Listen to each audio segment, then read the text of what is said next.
Good evening, and welcome to the John F. Kennedy Jr. Forum. I'm Maggie Williams, Director of the Institute of Politics here at Harvard, and tonight I have the honor and the pleasure of introducing one of America's most dynamic political leaders, Governor Martin OMalley.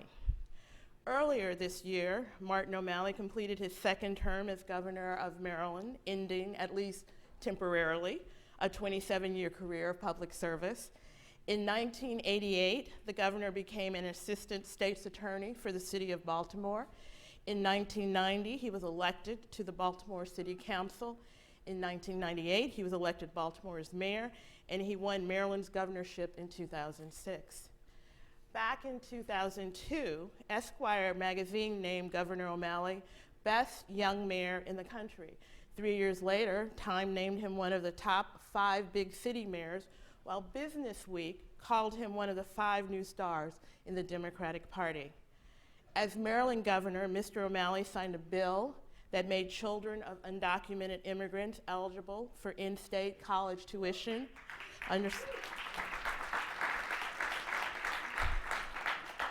And he signed legislation legalizing same-sex marriage.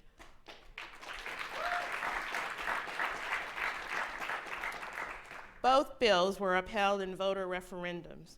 A longtime opponent of capital punishment, Governor OMalley signed a bill repealing the death penalty in Maryland for future offenders. He also chaired the Democratic Governors Association from 2011 to 2013. But let's talk about now. The governor is mentioned in the media, discussed in political circles, and has ignited the interest of many Americans as a possible candidate for President of the United States.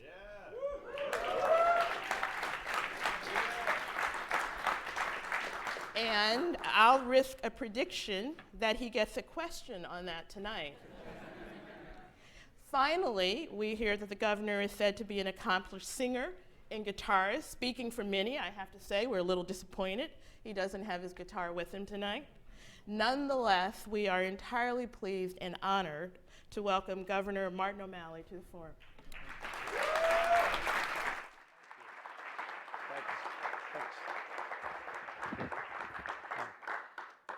Maggie, thank you very, very much. It's wonderful to be here with all of you. The weather's very nice as well. I want to thank you for turning that out a little better than the 4 feet of snow you endured this year, huh? You deserve a good spring. So, look, it's wonderful to be with you, and I want to thank you, Maggie, for your kind introduction and for your hospitality. And also, I want to thank you for your kind review of my musical abilities. I offer the disclaimer that just like in government, I tried to surround myself with really good people. But I've been asked to come here tonight to talk with you, all of you, about building an economy that works for everyone, and about the better choices that we need to make together if we're going to make that true. As Maggie alluded to, all through college and law school, I had a band. So I logged quite a few hours working, and I put that in quotes, but in restaurants and other establishments. And true story, in one of these restaurants, I noticed this man who, through his hard work, managed to keep the whole business going. He was the guy who was there early. He was there late at the end of the night. He was an immigrant. His name was Miguel. And I remember very late one night, after everybody had gone home, asking him, as I watched him sweat and put out a tremendous amount of effort, hoisting kegs, bussing, moving things all over the place, I said, Miguel, how is it that you can work so hard? And rather than answering my question, how, he answered me very plainly, why, in just one phrase. And he said, for my daughter.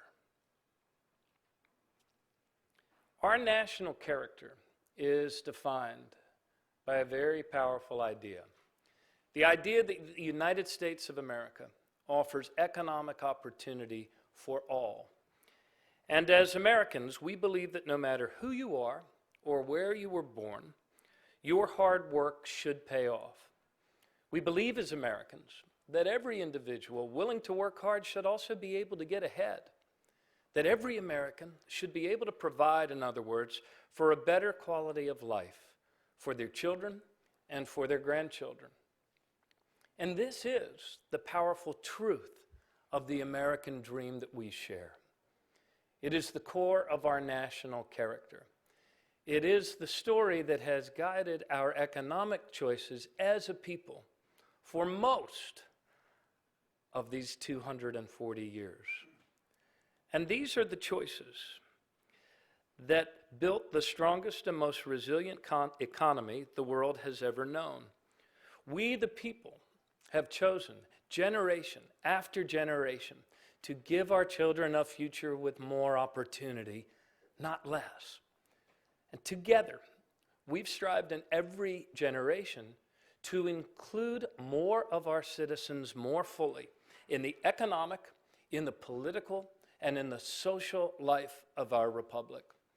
In other words, to extend and to make true the American dream to ever-widening circles of our people. This is both the moral theory of our nation, and it is the economic theory of our nation.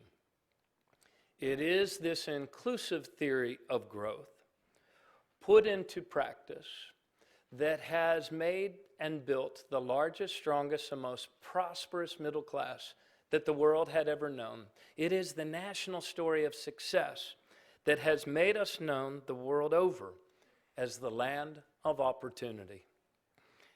There is no such thing in our country as a spare American.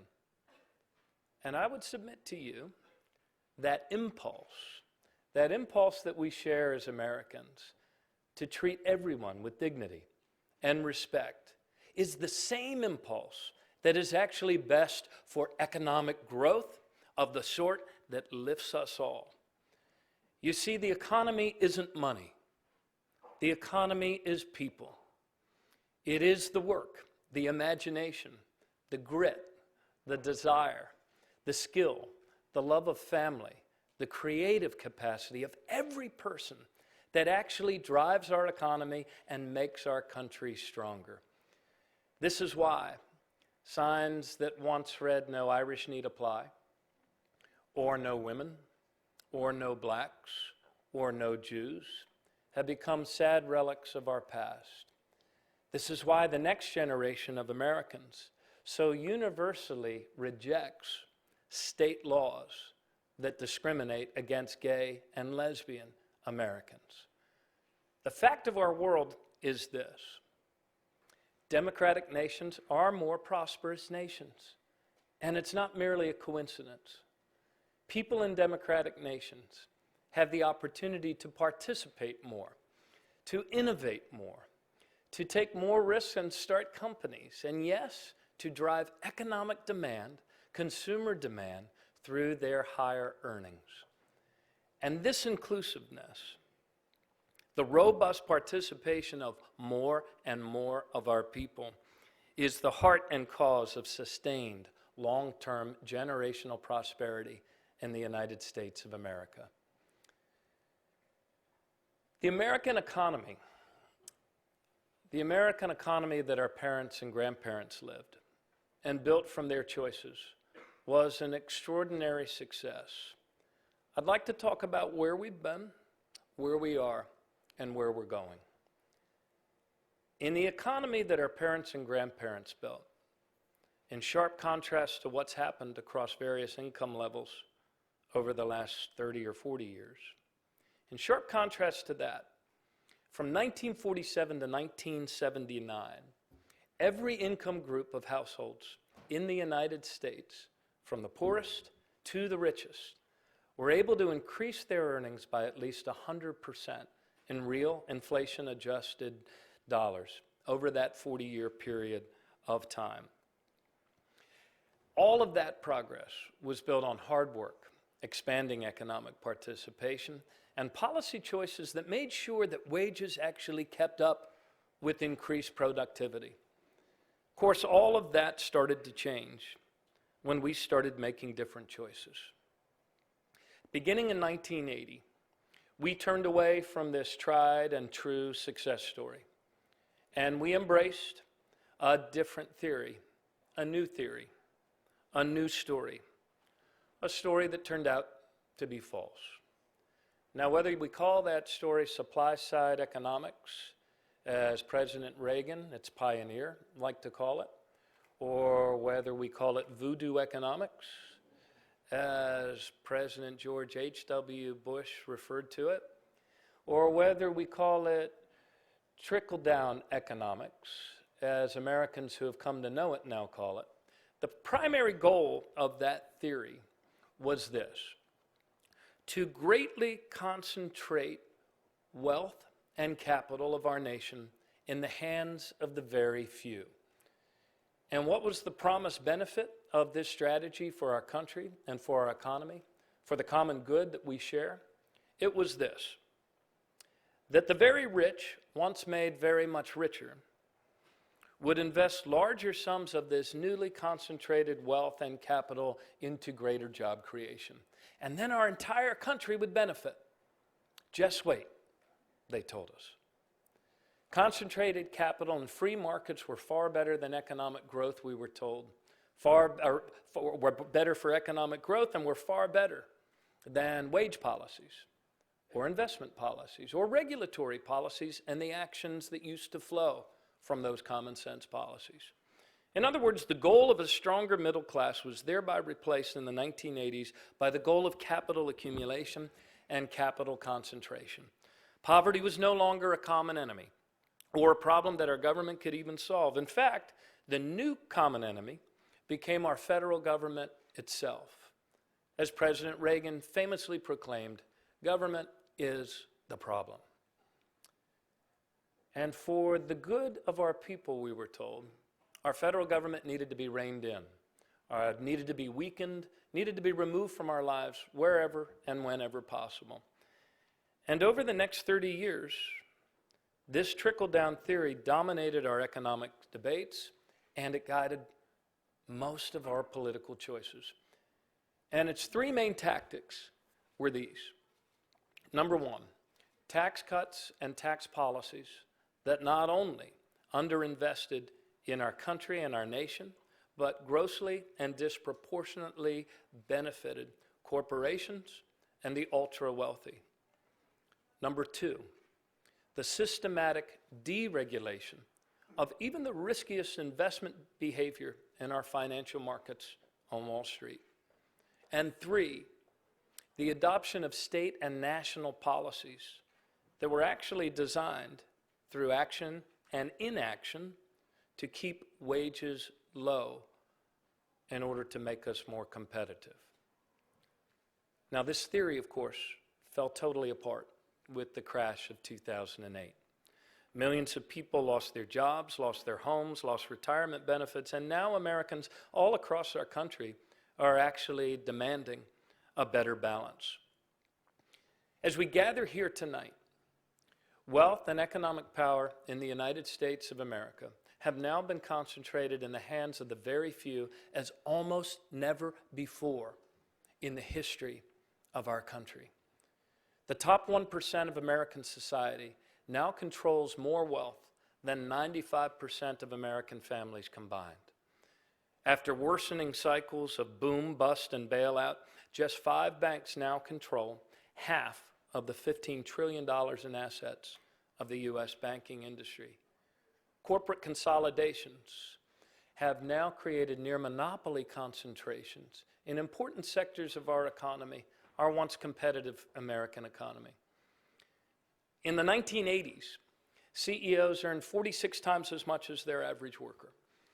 And today, the average CEO earns 331 times the amount of their average worker. Bad trade deals have sent American jobs and American profits abroad, and we are all paying for these poor choices.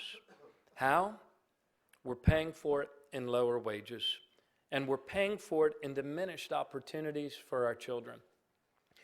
Wages in the United States of America are lower now than they were 12 years ago, and this is the first time that that has happened this side of the Second World War, and it is not good for economic growth, not when 70% of economic output comes from consumer demand.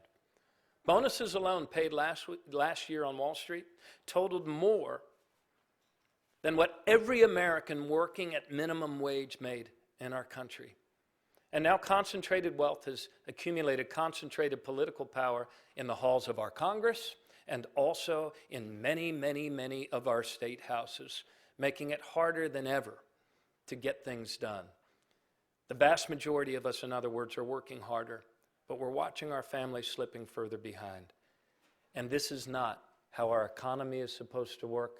This is not how our country is supposed to work. And I know that there are a good many caring CEOs, people like Bertolini at Aetna, Mr. Price, and others who are working on Wall Street, a lot of good people there as well who would agree, and who are troubled, frankly, and they're saddened by what this portends for the future of the country that we love and the future that all of us want our children to have.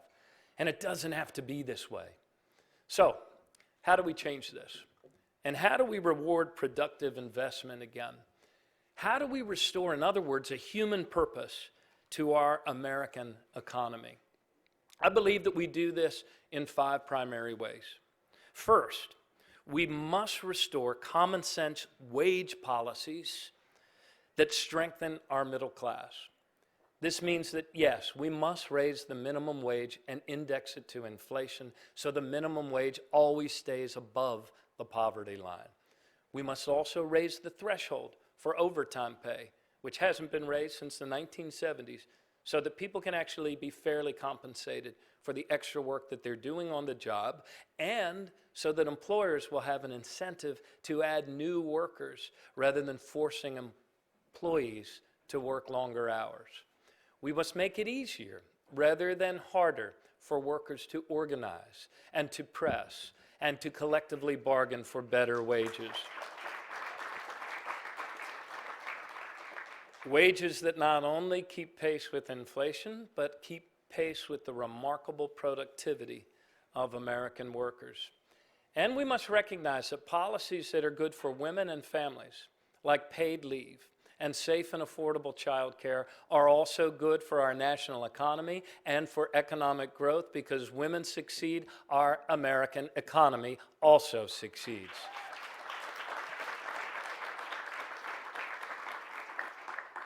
And there's another important piece of it, and it is this when it comes to wages. In order to raise wages, we must recognize that immigration reform is an economic imperative for our entire country.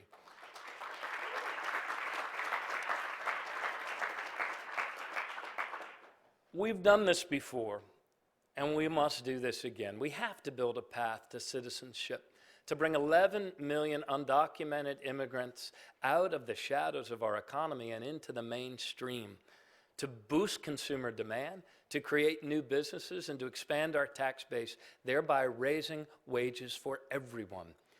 Second, we must restore public investments in the common good and the future of our nation.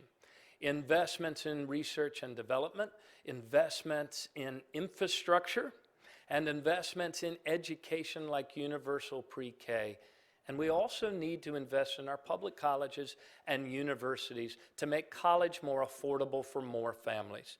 The more a person learns, the more a person earns. And we need to make it possible for students to actually refinance their college debt and their college loans, just like we made it possible for people to be able to refinance their home mortgages.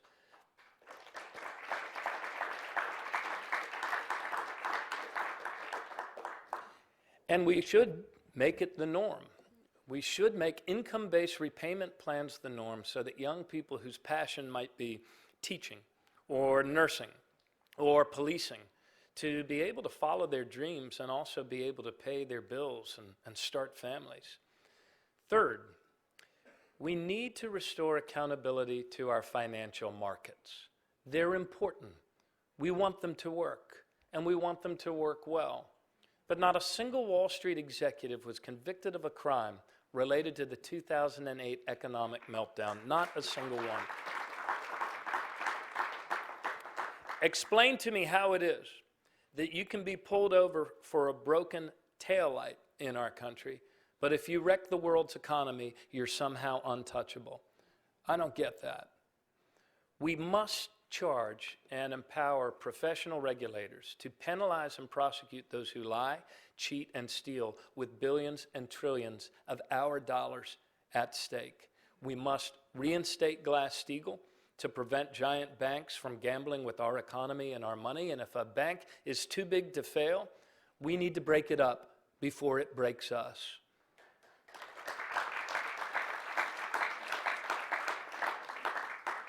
Fourth, we need to stop entering into bad trade deals. I'm for trade, and I'm for good trade deals, but I'm against bad trade deals like the Trans-Pacific Partnership that hurt middle-class wages. And ship middle-class jobs, not to mention making it easier to ship corporate profits overseas. Look, chasing cheap labor abroad will not help us build a stronger economy at home. We need to focus on making our economy sustainable, more circular, and making ourselves strong here at home. That's the best way for us to engage in trade all around the world. And fifth, we must honor those who have worked hard all of their lives and now find themselves approaching a retirement that is anything but secure. We cannot grow our economy if we resign a whole generation of our senior citizens to living their golden years in poverty. So, rather than reducing Social Security or privatizing Social Security, I believe that we need to expand Social Security benefits.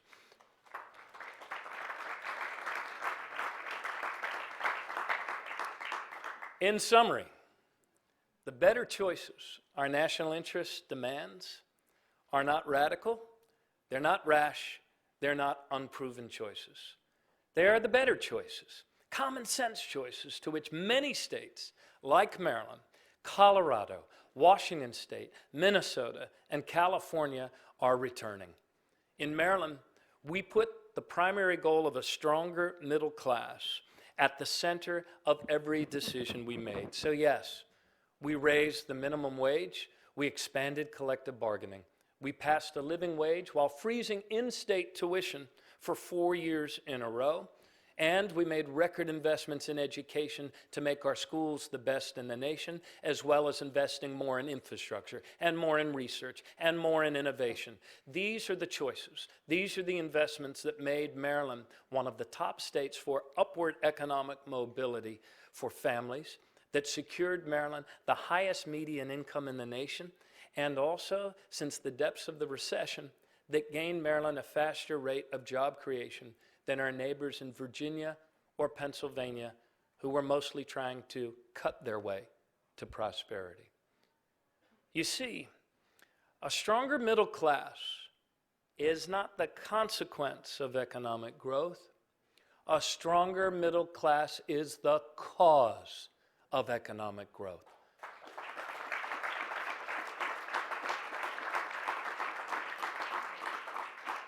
And we know how to do this. We must return, in other words, to our true selves. We must rebuild and restore our economy from the middle out and from the middle up. When workers earn more money, businesses have more customers and need more workers, and our whole economy grows. This is why every choice we make together in our democracy, whether it's wage policies or investment policies or regulatory policies, should serve the cause of a stronger and growing and more inclusive middle class. We are Americans, and we make our own destiny. We use our talents, our hard work, our better choices to build a better future together. A jobs agenda for renewable energy that's a match for the climate challenge. A new agenda, a national agenda to rebuild America's cities. Investments in infrastructure and innovations in the skills of our people that make our country stronger so we can be able to do more for our children and grandchildren. Free markets Free markets by themselves do not create the generational wealth of great nations. Rational, hardworking, caring, and patriotic human beings do. The future we choose for our children and grandchildren as Americans is not a future of less opportunity. It is a future of more. We are standing at the threshold of a new era of American progress.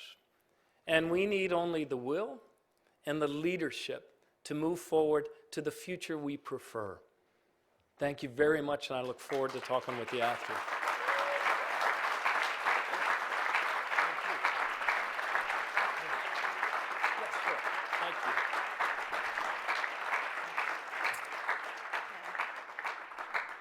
We are going to open up for questions. I think many of you know the drill. Please identify yourself and your affiliation. One brief question, no speeches. In your question with a question mark. Okay, so we have a mic here, there, and there.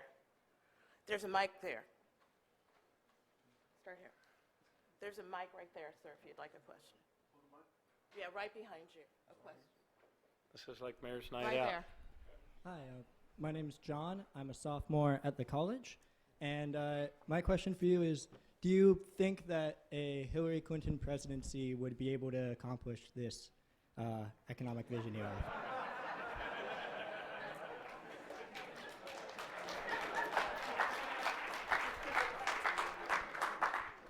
Well, John, that's a very skillfully constructed question. How can I answer that? Well, that'll be up to the American people. Those of us who may step forward to offer ourselves as candidates, something I'm seriously considering myself, have a more defined role, and that is to put forward our very best in terms of the ideas, the frameworks, and the better choices. And if anyone believes they have the executive experience, the ability to bring people together to get difficult things done, they should offer. And then it'll be up to the people to decide, and we'll be a better country for it. Next. Right here. Hello, Governor. Thank you so much for being here. My name is Jacob Morello. I'm a senior at the college. And you mentioned that one of your proposals would be to expand the Social Security program. So I'm curious, as of the latest trustees report, Social Security is expected to run out of money in 2033. And so expanding it would reduce the life of that by up to a decade, if not more. So my guess is that you would probably propose raising taxes in order to pay for this expansion. I'm a senior, I'm about to enter the workforce, as are 1,600 of my friends. So, I'm curious, do you think that that's a good idea, raising taxes on working Americans, considering that about 50% of the federal budget is devoted to seniors, and the federal government spends every year $26,000 on seniors, whereas they only spend $12,000 on children? Yeah, great question. Look, let me, when I was, during the 8 years that I was governor and before that as mayor, the choices that we made, and some of them that I talked about tonight, we paid for all of them. Our state had a AAA bond rating. I mean, every state has to balance its budget. And you probably see a lot of governors coming through and saying, we, unlike the federal government, had to balance our budget every year. Yeah, well, we did too, but we had a AAA bond rating all the way through that, and also made the investments that allowed us to come out of the recession sooner than others. So no progress is sustainable if you're not willing to pay for it and be fiscally responsible. I believe that we can pay for this expansion of Social Security, and I believe we must, because once upon a time, everyone was told you had a three-legged stool for retirement: personal savings, employer pensions, and Social Security. Well, now people don't have the savings, and so many employer pensions have been wiped out that most people only have Social Security. So for the sake of our economy and making our economy grow, we can't have this sort of bubble of baby boomers approaching golden years in retirement. The way you pay for it, I think, is three primary ways.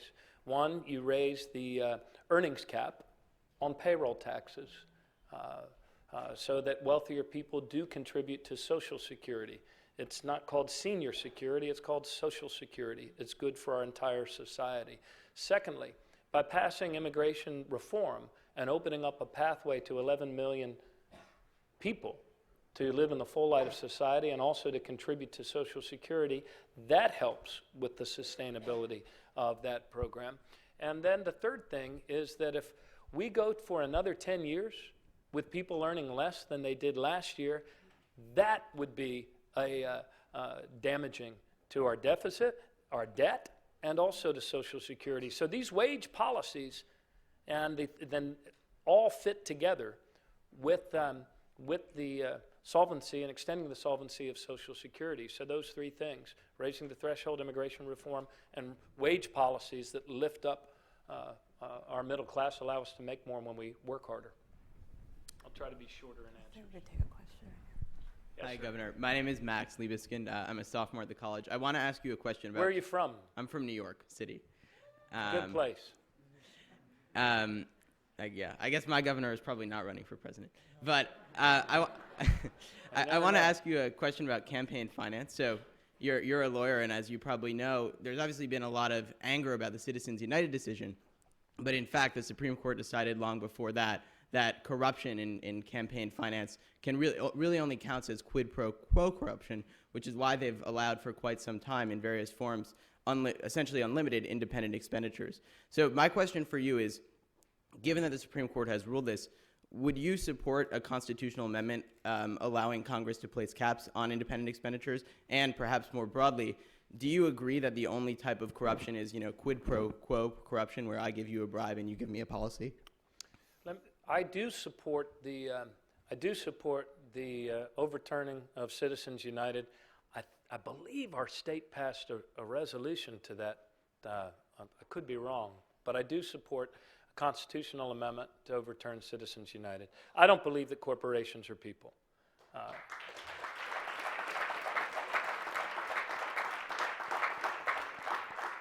And there's a lot of good ideas that are starting to bubble up from America's cities where we're actually very forward-acting and forward-leaning mayors.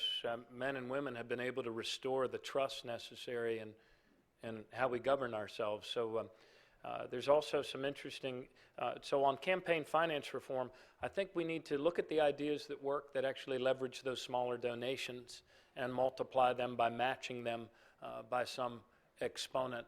And I think that would all be a positive move in the right direction. To your larger question about corruption and the definition of corruption, one definition of corruption is when special interests are always able to prevail over national interests and our common good. And unfortunately, not unfortunately, the fact of the matter is, because of the choices that we have made to concentrate wealth in the hands of the very few, and also to overturn spending limits, especially on independent expenditures and the like, and Citizens United, we've gotten to a situation where the accumulated capital has accumulated political influence. And you see it time and time again. Most notably when I believe the effort, I'd start to lose track of the various times that our Congress has attempted to shut down our government.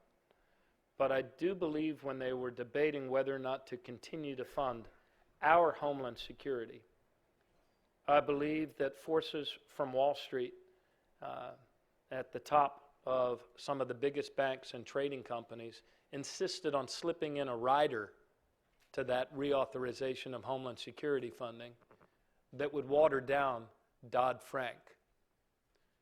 That is a trumping of the national interest for the sake of special interest.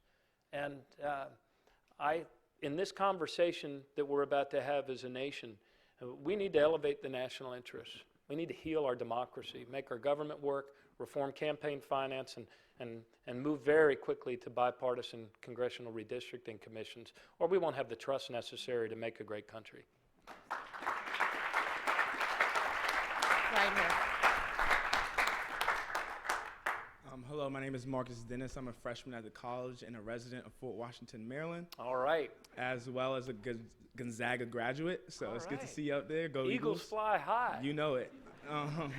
So just between you and me, right? Between us two, yes or no, are you going to run for the office of President of the United States? And if you're going to, you made the hard decisions to raise taxes and fees in Maryland 31 times during your 8 years as governor. And you talked a lot about funding your different policies. With those policies, you didn't raise taxes just on the highest percentage of those income in Maryland. It was through all citizens. So would you do the same when you are President of the United States, if you run for President of the United States? Or if you were to say yes to my initial question? Okay. That's a compound question. To the first point, I'll make a decision by the end of May. Okay. I'll make a decision just between you and me. I'll make a decision by then. Yeah, let me talk a little bit about what we did in Maryland. We were, very briefly, not to get entirely ship in the bottle with you, but you'll find other stuff online. When I defeated a Republican incumbent governor and stepped into that trust for you and your family, we were facing a $1.7 billion structural deficit, a can that had been kicked down the road and had accumulated. So we had to tackle it. We tackled it early in a special session, and none of the choices were individually popular. In fact, they were all individually very unpopular. The four primary choices that we made were these. We put in place a $1 tax on cigarettes, which allowed us to extend health care before the Affordable Care Act to about 300,000 people, mostly children, who didn't have it before in Maryland. The second thing that we did was we raised the corporate income tax by 1%, which still kept us in the middle of our region in terms of competitiveness. The third thing that we did ask everyone to do was to pay another penny on our sales tax, which at the time was 5 cents with no local kind of, piggyback onto it. Which made us the 42nd lowest sales tax in the nation. And we did ask everybody to pay another penny on that. And with those dollars, we were able to invest in creating the best public school system in America, recognized by Education Week magazine 5 years in a row. Those dollars went to equitable school funding. And the fourth piece of that fiscal fix was we put in place for the first time in Maryland a progressive income tax. So on that score, we asked the top earning 15% of us to pay more, and everybody else paid the same or less. That's 85% of us. And to offset the impacts of the sales tax on our most humble earning households, we raised the earned income tax credit, the state version, and then we went back and raised it a second time a few years later. So that's what we did. We just came through a campaign at home where the Republican nominee for governor beat my image over the head for the 31 taxes and tolls I raised. Some of them were fishing licenses. Some of them were bridge tolls that hadn't been raised since 1972. But the fact of the matter is, in terms of percentage of income, our state there are only 3 states that have a lower state and local tax burden than Maryland as percentage of income. So we focus on prosperity and upward mobility, and we made, one of the things that makes me a little different than some of the governors that you see running around the country nationally is we've actually done these things in our state, and we succeeded in creating greater upward economic mobility for our people, along with raising procurement goals in minority and women business things and other things. So anyway, that's what we did, and we were the better for it. But most of those things were singularly unpopular. Go ahead. Governor, my name is Ben Bulger, and I'm a Harvard alumnus. I think you would agree. I appreciate your talk on the importance of the economy, and a big important aspect of the economy is capable political leadership. And I think back to when in Democratic primaries, Barack Obama ran in a primary, very contested primary. So did Hillary Clinton and also Joe Biden. And it turned out that some would argue that Joe Biden became a very good vice president. Hillary Clinton became a great Secretary of State. If you look forward to the future, do you think it's possible that Hillary Clinton could be a good vice president? And alternatively, do you think you could be a good vice president? Oh man, I don't think anybody actually runs for vice president. I don't think anybody runs for vice president. I think I think what we hope, though, is that all of our public officials have the humility to approach these public trusts, understanding that they have a tremendous amount to learn every single day. I mean, if there's something that a great and a very elusive commodity in our country right now, it's understanding. And I would hope that all of our leaders would confess the fact that all of us have a lot to learn and a lot more to understand about ourselves, about one another, about this world that we find ourselves the leaders of at a really perilous time. Here. Rachel Brinkley from Quincy. Where is she? Up in the rafters. There you go. There. From where? Quincy, Massachusetts. Sure. Just wanted to thank you for your speech. You made many important points on the economy, on the financial problems. So I would like to say, I think on behalf of many people, I urge your candidacy on this issue. I think it's very important. Thank you. And also in respect to the physical economy as well, things like the water crisis in California, which I think is a solvable crisis. I think there are many solutions that can be adopted, but simply that message. Hey, thank you. Yeah, we didn't talk too much about the environment or sustainability here tonight. If we look at the challenges that we have on this planet of finite resources as an opportunity, I think there are ways that we can face down this threat and actually be a truly great generation of Americans. I mean, the things that the technology that we have the ability to bring forward on clean water, on clean energy, on renewable energy, and boy, the clock is ticking. As you see the severe weather across the country and you see what we're facing in California, we have to usher this era forward, wrap it in a prosperity frame, and go after it as the greatest business opportunity we've ever been confronted by. Thank you. Just want to remind everyone, questions. We need questions. Hi, Governor. Thanks for speaking today. My name is Arjuna, and I'm a sophomore in the college. Where are you from? I'm from Florida. I wanted to ask you a question that's not related to the economy, but to social issues. And I'll keep it brief. I know that you supported the equal marriage law in your state, and I wanted to ask, how are you able to reconcile support for same-sex marriage with your religion, or do you see those two not coming into conflict? Yeah, great question. I was recently invited to give a talk, and you can find the full talk online if you're suffering from insomnia. Actually, it's a serious question, and I enjoyed the talk and the time I spent there. Recently gave a talk to the Society of Christian Ethics, and they were meeting with Muslim ethicists and Jewish ethicists. And look, the touchstone beliefs that I have are things that have been formed in me by the parents and the household where I was raised, by my faith, by the beliefs that we share as Americans. And as I have sorted out my responsibilities and have strived to make the best decision and the right decision for the right reasons, I think that there are three main beliefs that I return to all the time. It is a belief in the dignity of every human being, every person. It is a belief in our own responsibility to advance our common good, even as we recognize that we are people, a diverse people of many different faiths. And third, that we understand that we need each other and that we're all in this together. So as we looked at the issue of marriage equality in Maryland, not only were we able to pass it at the legislature, but then it was petitioned to referendum. So we had to have a much larger conversation in our state. And our argument essentially was this, our closing argument in this conversation. And it was a touch-and-go proposition, and many people thought that there were too many very religious, traditionally religious people in Maryland to be able to pass this when we did. But this was the argument we made.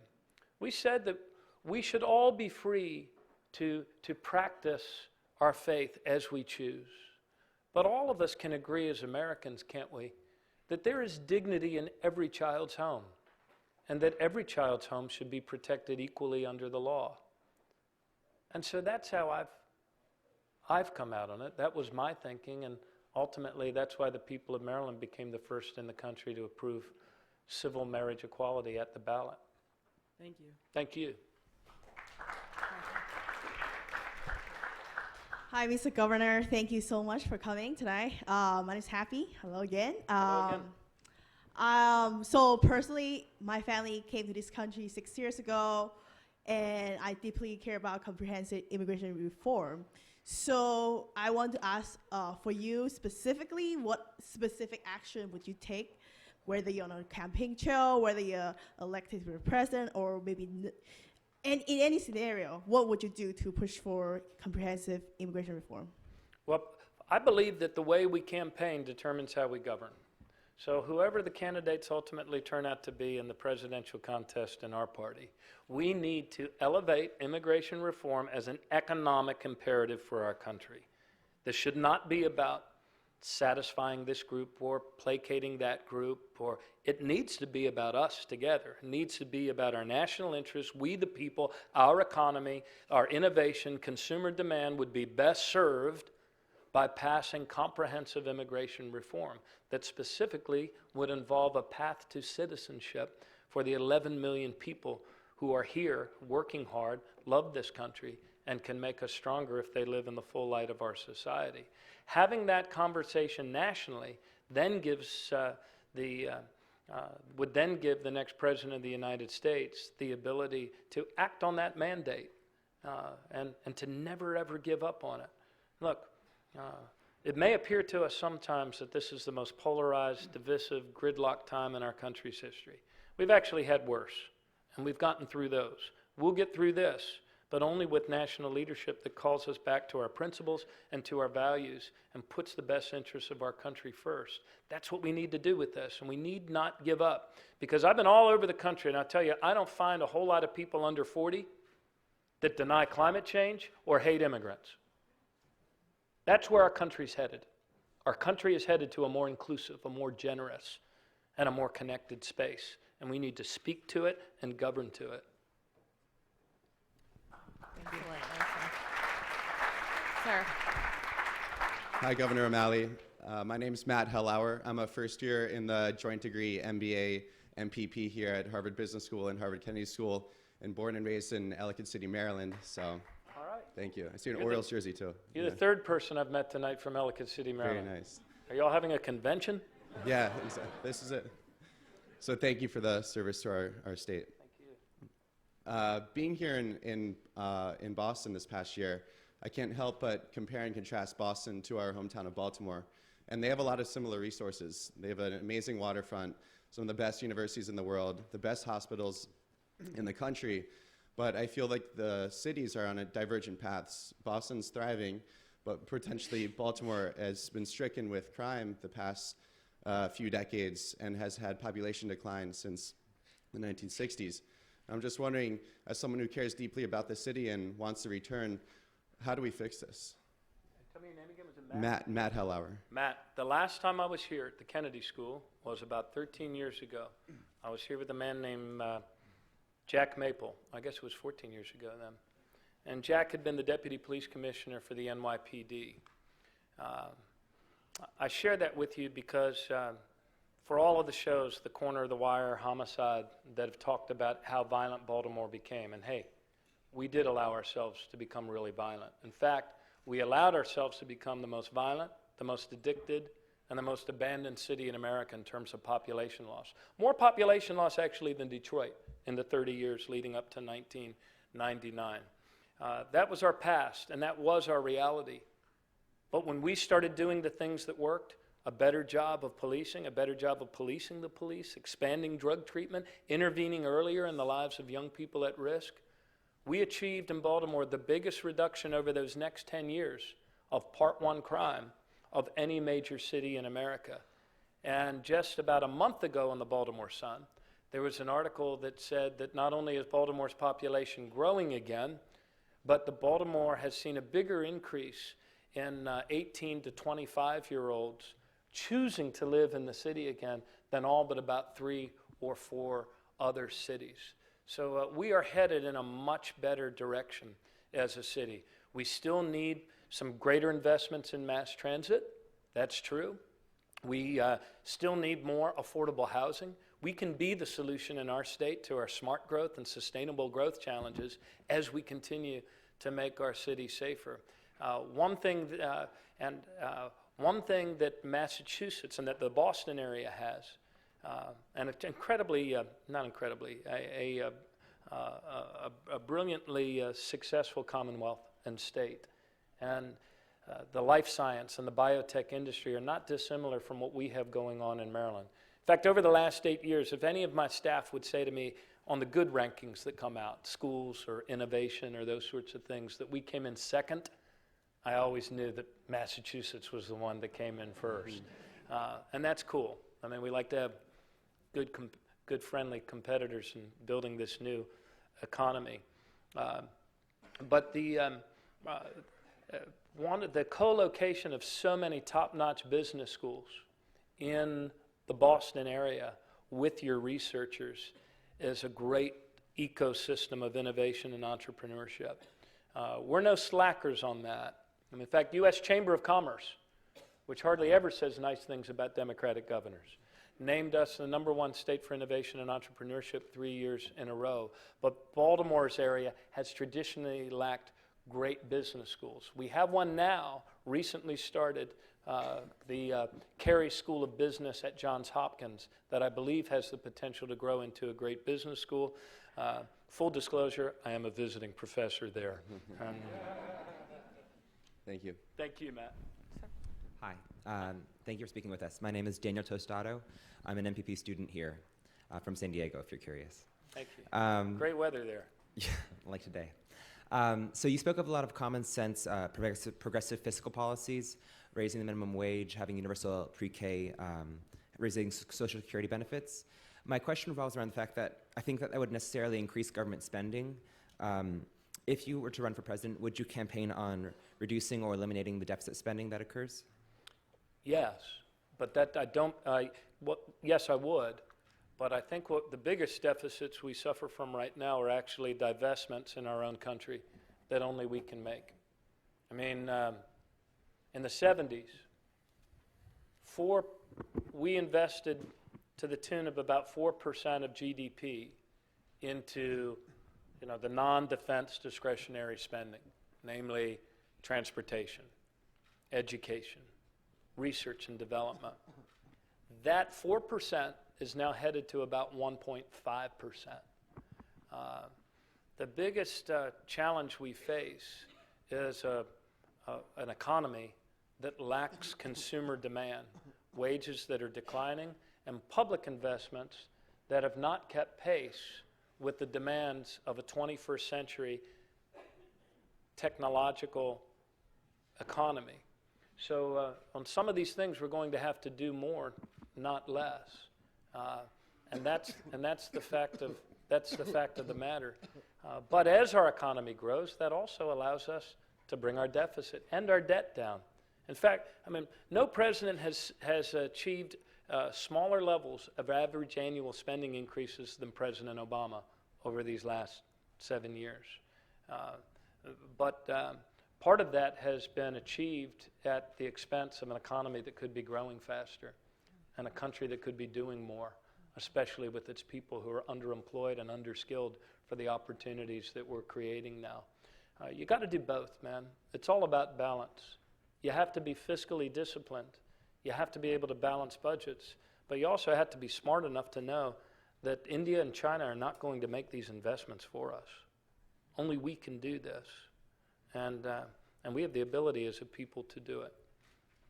And it can be done in a fair and progressive way. I mean, thanks. We're going to go right up here.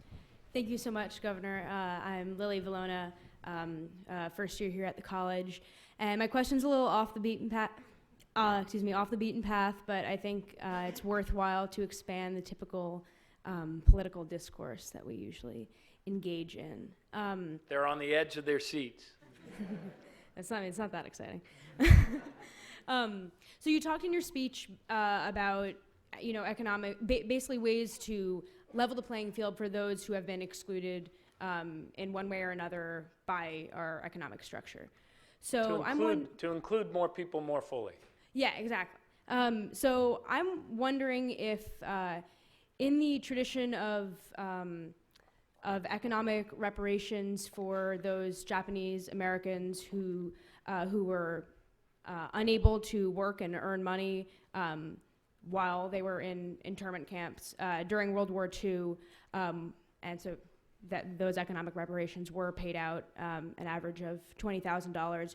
Would you support, and you can explain theoretically or in actuality, would you support reparations for those Americans whose families were enslaved and thus were not able to keep the fruits of their labor, essentially, and then whose work did go to build our nation, but were economically excluded? And Yeah, I don't believe I would support that, Lily. But what I do support is building up a stronger country for everyone. What I do support is building an economy with a human purpose that allows everyone to be included, regardless of where they're born and what zip code they were born into, and so I support those things. And I think the way that we honor the suffering and the pain and the death of so many people whose hard work built this country is to make our country stronger and better, more generous, more compassionate, more appreciative and understanding of one another. thank you very much. Thank you. Yes. Hi. Mr. OMalley? Yes, sir. I'm Christian Lewis. If you remember, I wrote you a letter, an email supporting you and asked you to run for president of the United States. You say that you'll make that decision at the end of May? Yes, sir. You'll make that decision at the end of May? Yes, sir, by the end of May. Yeah. Good luck. I support you. Thank you. Thanks a lot. I'm Christian Lewis. By the way, I've been to Maryland. I visited Annapolis. I visited the State House. Did you like it? I did. Very nice. Very beautiful. Thank you. George Washington liked it too. Oh yeah. Oh yeah. Oh yes. Thank you very, very much. Sure, yes. Oh sure. Yes. All right. Thank you. Go right here. Hello, Governor. Oh, is it on? Hello. Oh, hello, Governor. My name is Dan. I'm from Central New Jersey. And my question is, since you've talked a lot about building a better economy for the middle class, and you're a former mayor and a former governor, how would you approach foreign policy, matters of foreign policy, from that background? Yeah, thank you. Great question. Look, I believe that America has an indispensable role to play in this world of ours. And I believe that we do that best, not only for the world, but for our posterity, when we engage with our neighbors around the world, consistent with our best principles and our best values. We do that in two ways. I believe that we do that by making ourselves stronger at home, because the rest of the world looks at what we do rather than what we say. And that's why this cause of creating greater opportunity and building up our middle class is so very important to our credibility around the world and this system that we believe in of government and respect for individual rights. The second way that we do this is, I think that is we have to move out of the old story of the United States, the old story where the world was world politics and foreign policy was determined by giant superpowers. And as a superpower, we need to engage in a new age of collaboration with like-minded people around the world against the common threats to our humanity. What does that mean? What am I talking about? I mean that we need to become much more far-seeing. We have to recognize that change is happening more rapidly in this world, especially with failed nation states and asymmetrical warfare and the like. And we have to be able to be engaged in looking over that horizon, developing relationships with new and emerging leaders in the next generations of countries that may appear to be a threat to us today, but have populations, the majority of which are under 30 today as well, and whose opinions and our relationships with them can be forged and changed if we deploy not just our military power, which is considerable, But understand that from the power of our principles, we also have the ability to deploy our economic power, our diplomatic power, and yes, our considerable healing power that makes us respected in this world and allows us to anticipate change so that it benefits us here at home rather than threatening our children's security. So as I approach, that's how I approach it. I've led trade delegations all around, to places all over the world. I've met with heads of state in other countries. I've found, as John Kennedy himself said, that the reassuring fact that human nature is the same the world over. And I've also spent a lot of time working on homeland security and preparedness here at home. So one of the keys that you develop as an executive, whether it's mayor or as governor, is also a very, very important skill for commander-in-chief, whose job is to keep us all safe, and that is the ability to interpret and take in a lot of different information and be able to make the best decision at the time. Because a lot of times the failure to make a decision only makes the problem worse. And I think most people that have been mayors or governors understand that.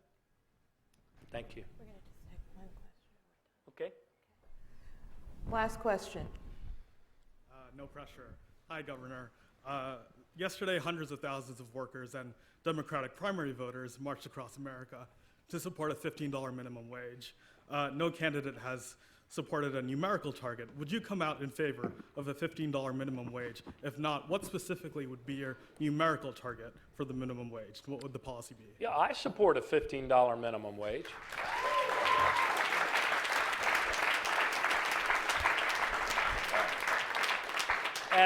And I believe what you're seeing happening is that metropolitan areas like Seattle or in our own state, I mean, we raised our state minimum wage to $10.10. That was the furthest I could push it and still get the consensus to get it done. But Montgomery County raised theirs to, I think, $12.80. Prince George's, where's my friend from Fort Washington? Prince George's raised theirs to $12.80 as well. 80% of our GDP growth comes from metro economies. And you're going to see, I predict, in the years ahead, more and more metro areas raising their minimum wage, and rather than that hurting their economy, it's going to fuel economic growth, greater consumer demand, and make their cities and their metro areas stronger economies. And so that's a microcosm of what we need to do. And once they show that it's successful, it'll be easier to return to what Democrats and Republicans always did not so very long ago, which was to make sure that the minimum wage always stays above the poverty line so that nobody who works hard has to raise their kids in poverty. Thanks for the last question. Thanks.